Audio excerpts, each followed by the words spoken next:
अस्सलाम वालेकुम। ये चाइना रेडियो इंटरनेशनल की उर्दू सर्विस है। बीजिंग स्टूडियो से अब तक की खबरों के साथ मैं हूं रिजवान अब्बासी। सबसे पहले अहम खबरों का खुलासा। शेंजो 16 इंसान बरदार खलाई जहाज कामयाबी के साथ लॉन्च कर दिया गया।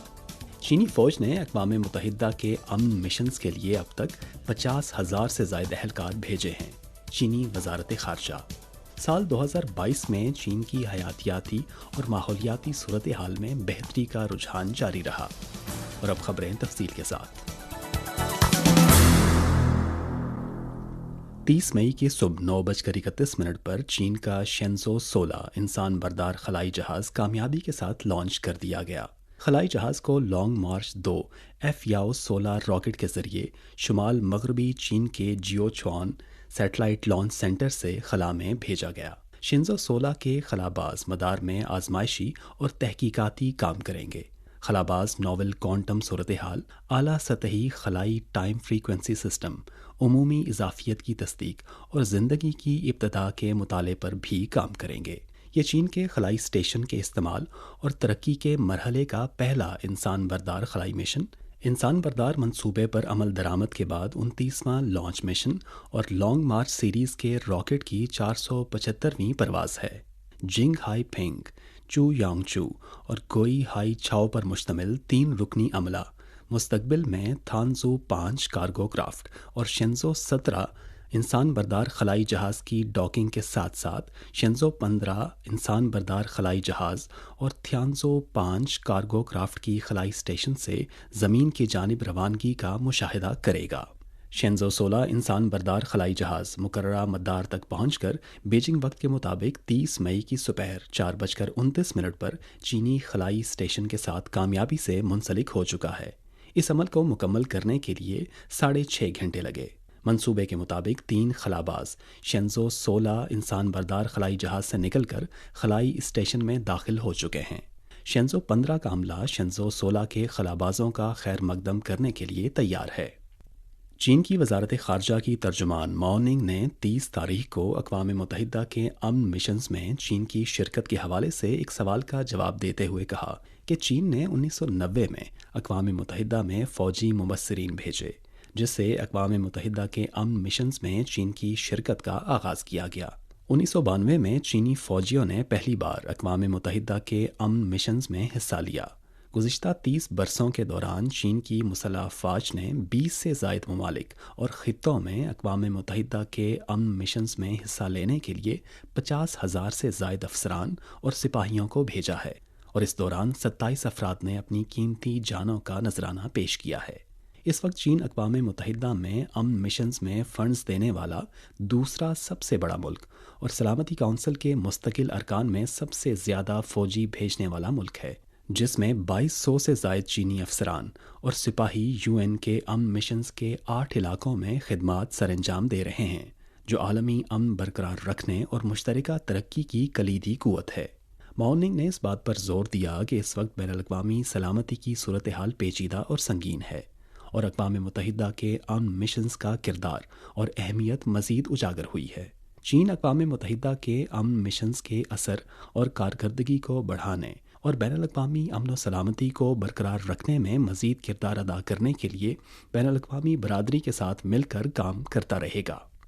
China council for promotion of international trade की तर्जुमान वांग लिन जाय ने 30 मई को प्रेस कॉन्फ्रेंस में बताया कि पहली China international supply chain promotion expo 28 नवंबर से 2 दिसंबर तक बीजिंग में चाइना इंटरनेशनल एग्जीबिशन सेंटर में मुनक्किद होगी। प्रेस कॉन्फ्रेंस में CCPIT ने 2023 की पहली सहमाही में चीन की गैर मुल्की सरमायाकारी और कारोबारी माहौल पर सर्वे रिपोर्ट जारी की। रिपोर्ट से ज़ाहिर होता है कि गैर मुल्की कंपनियां चीन की इक़्तिसादी तरक्की के इम्कानात के बारे में पुरुमीद हैं। तर्जुमान वांग लिन जाय ने कहा कि सर्वे रिपोर्ट के मुताबिक 80% से ज़ायद गैर मुल्की इंटरप्राइजेस को तवक्को है कि इस साल चीन में सरमायाकारी पर मुनाफे का मार्जिन मुस्तहकम रहेगा या बढ़ जाएगा। सर्वे में शामिल 90% से ज़ायद इदारों को तवक्को है कि अगले 5 साल में चीन में सरमायाकारी के मुनाफे में इजाफा होगा।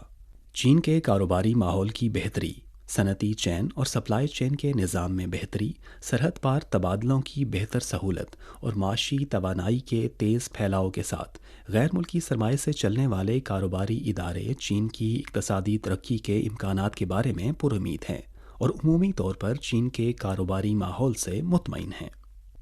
29 مئی کو چین کی وزارت حیاتیات اور ماحولیات نے سال 2022 میں چین کی حیاتیاتی اور ماحولیاتی صورتحال پر ایک رپورٹ جاری کی، جس کے مطابق 2022 میں اس میں بہتری کا رجحان جاری رہا۔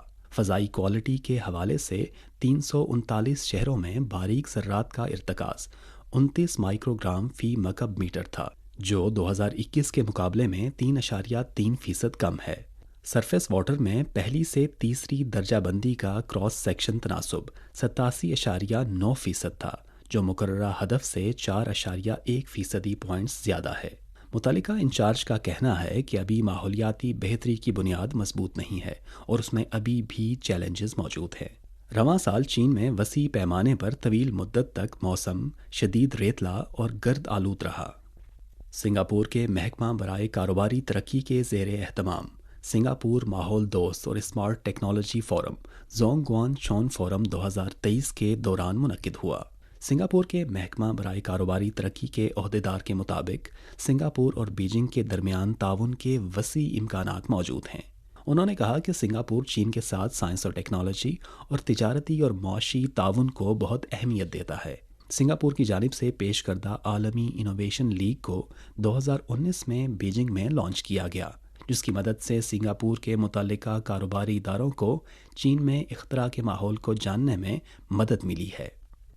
جنوبی کوریا کی سب سے بڑی حزب اختلاف کی جماعت ڈیموکریٹک پارٹی نے 26 تاریخ کو فوکوشیما نیوکلیئر آلودہ پانی کو سمندر میں چھوڑنے کے خلاف دستخطی مہم کا آغاز کیا۔ صرف 3 دنوں میں 1 لاکھ سے زائد افراد نے اس مہم میں حصہ لیا اور جاپان کے فوکوشیما جوہری آلودہ پانی کو سمندر میں چھوڑنے کے فیصلے کی شدید مخالفت کی۔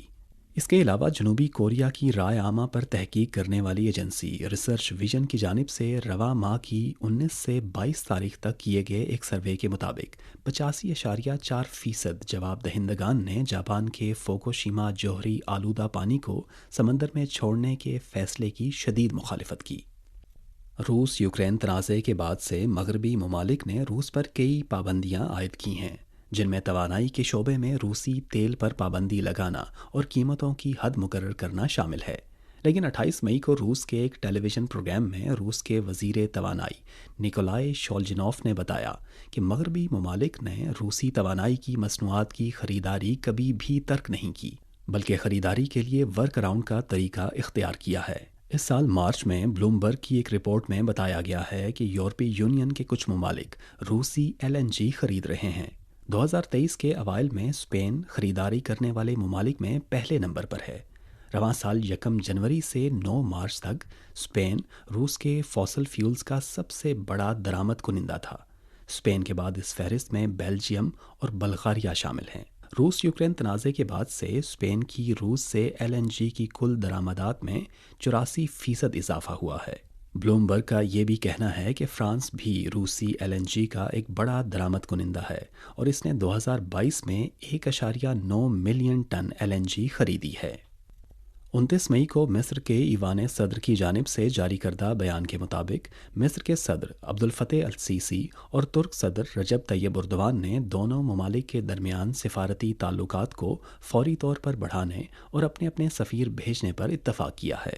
بیان میں کہا گیا ہے کہ مصری صدر نے اسی روز ترکیے کے صدر سے فون پر بات چیت کی اور دونوں ممالک کے رہنماؤں نے 2 طرفہ تعاون کو مضبوط بنانے پر اتفاق کیا۔ گزشتہ ماہ ترکیے کے وزیر خارجہ میولت چاوش اوگلو نے ترکیے کے دورے پر آئے ہوئے مصری وزیر خارجہ سامح شکری سے ملاقات کی تھی۔ میولت چاوش نے کہا کہ ترکی اور مصر نے 2 طرفہ تعلقات کو بہتر بنانے اور سفارتی تعلقات کو سفیروں کی سطح پر بحال کرنے پر اتفاق کیا ہے۔ 2013 میں مصر کے سابق صدر مرسی کی برطرفی کے بعد مصر اور ترکیے کے تعلقات خراب ہو گئے تھے اور بعد میں دونوں ممالک نے اپنے سفارتی تعلقات کی سطح کو کم کر دیا تھا۔ 2021 میں ترکی اور مصر نے اعلیٰ سطحی سفارتکاروں کی مشاورت کا آغاز کیا تھا۔ خاص طور پر حالیہ کچھ ماہ میں دونوں ممالک کے درمیان تعلقات میں گرمجوشی کا رجحان دیکھا گیا ہے۔